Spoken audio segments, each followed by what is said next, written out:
Maharashtra diaries में आज हम बात करेंगे मुंबई के चर्चित शीना बोरा मर्डर केस की, जिसमें अब एक नया मोड़ आ चुका है क्योंकि इस मामले में इंद्राणी मुखर्जी की छोटी बेटी विधि ने एक बड़ा खुलासा किया है। विधि ने यह कहा है कि आरोप पत्र में जो उनका बयान दर्ज किया गया है सीबीआई की तरफ से, वो झूठे और मनगढ़ंत है।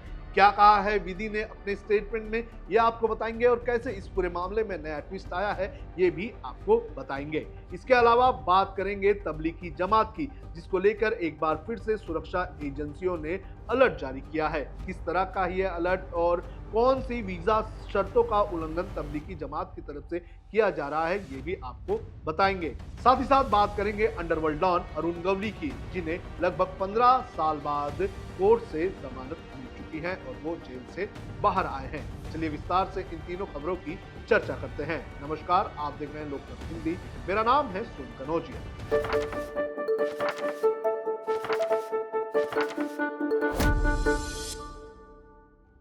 सबसे पहले बात करेंगे मुंबई के चर्चित शीना बोरा मर्डर केस की। आपको बता दें कि 2015 में यह मामला सामने आया था और इस मामले ने सबको चौंका देने का काम किया था, क्योंकि जिस तरह से शीना बोरा की हत्या हुई थी और जिस तरह से इंद्राणी मुखर्जी और पीटर मुखर्जी को इस पूरे मामले में गिरफ्तार हुआ था, उसने बड़े बड़े बिजनेस फैटर्निटी को सवालों की घेरे में खड़ा कर दिया था। और अब इस पूरे मामले में एक नया मोड़ आ चुका है, क्योंकि इंद्राणी मुखर्जी की छोटी बेटी विधि ने कल कोर्ट में एक बड़ा खुलासा किया है। उन्होंने कोर्ट में यह बयान दिया है कि जो आरोप पत्र इस पूरे मामले में सीबीआई ने दर्ज किया है और इस आरोप पत्र में उनका जो बयान दर्ज किया गया है, वो सभी बयान जो है वो मनगढ़ंत और जाली हैं। उन्होंने कोर्ट में ये बताया है कि जब इस पूरे मामले में उनका बयान दर्ज किया गया था तो वो छोटी थी और उनके बयान जो है वो फोर्ज किए गए थे। उन्होंने ये भी कहा कि उन्हें जो है कई ब्लैंक पेपर्स पर साइन भी किए गए थे, बाद में उन्हीं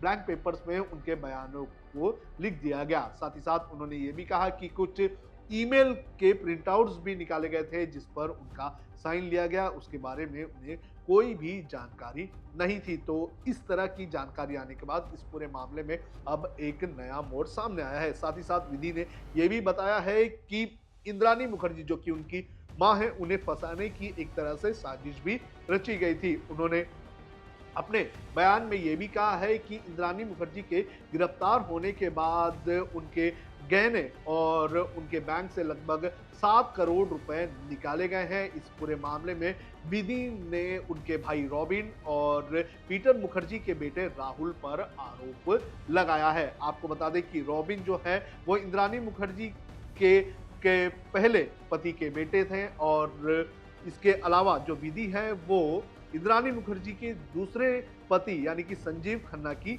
बेटी है। और राहुल की अगर बात करें तो राहुल जो है वो पीटर मुखर्जी का बेटा है। कहा जा रहा है कि जो विधि ने बयान दिया है उस बयान में उन्होंने ये कहा है कि रॉबिन और राहुल ने मिलकर इंद्राणी मुखर्जी को फंसाया और फिर उनके गहने और उनके बैंक से 7 करोड़ रुपए निकाले। तो ये अपने आप में अब एक नई दिशा में केस जाता हुआ नजर आ रहा है।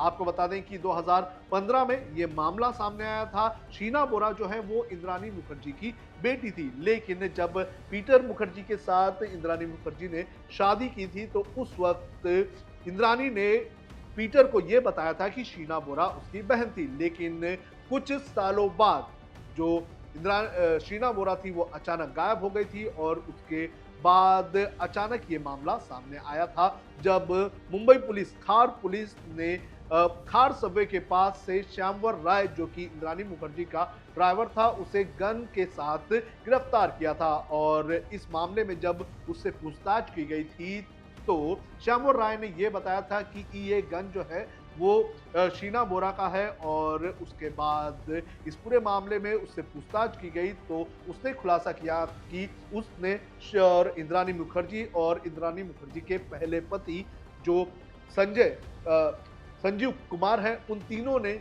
मिलकर जो शीना बोरा थी उसकी हत्या कर दी थी और उसकी हत्या करने के बाद उसके शव को पालघर के जंगलों में जला दिया था। और इस पूरे मामले के बाद इंद्राणी मुखर्जी, संजीव कुमार, इन लोगों को गिरफ्तार किया था। लेकिन इस पूरे मामले में उस वक्त भी कई सारे ट्विस्ट आ गए थे और उसके बाद पीटर मुखर्जी मुखर्जी को भी गिरफ्तार किया था और इस मामले ने काफी सनसनी फैलाई थी, क्योंकि इस मामले में सिर्फ गिरफ्तारी ही नहीं हुई थी बल्कि मुंबई के टॉप कॉप माने जाने वाले राकेश मारिया, जो उस वक्त मुंबई पुलिस कमिश्नर थे, उन्हें इस मामले के अंदर इन्वॉल्व होने यानी कि मदद करने के कथित आरोपों के चलते ट्रांसफर भी कर दिया गया था। तो ये मामला काफी पेचीदा था और काफी सुर्खियों भरा और काफी सनसनीखेज था और इस पूरे मामले में कई बड़े खुलासे हुए थे। लेकिन अब इस पूरे मामले में जिस तरह से विधि ने अपना बयान दर्ज किया है, उसके बाद ये मामला अब नए मोड़ पर जाता हुआ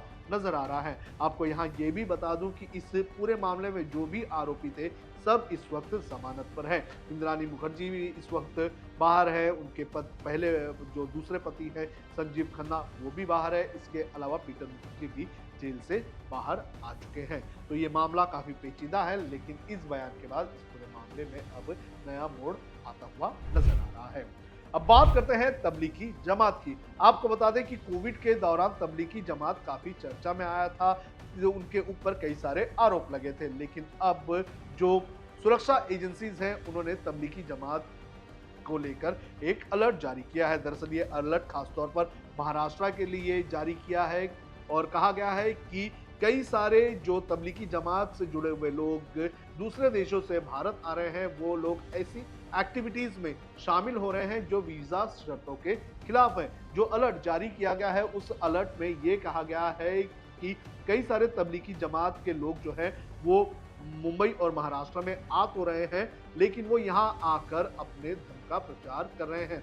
आपको बता दें कि जो वीजा शर्तें हैं, उन वीजा शर्तों में धर्म के प्रचार पर पाबंदी है, लेकिन कहा जा रहा है कि धर्म का प्रचार करने का काम किया जा रहा है। इतना ही नहीं, महाराष्ट्र में इस वक्त बड़े पैमाने पर गणेश चतुर्थी का त्योहार मनाया जा रहा है, तो ऐसे में इन गतिविधियों को देखते हुए भी ये अलर्ट जारी किया गया है।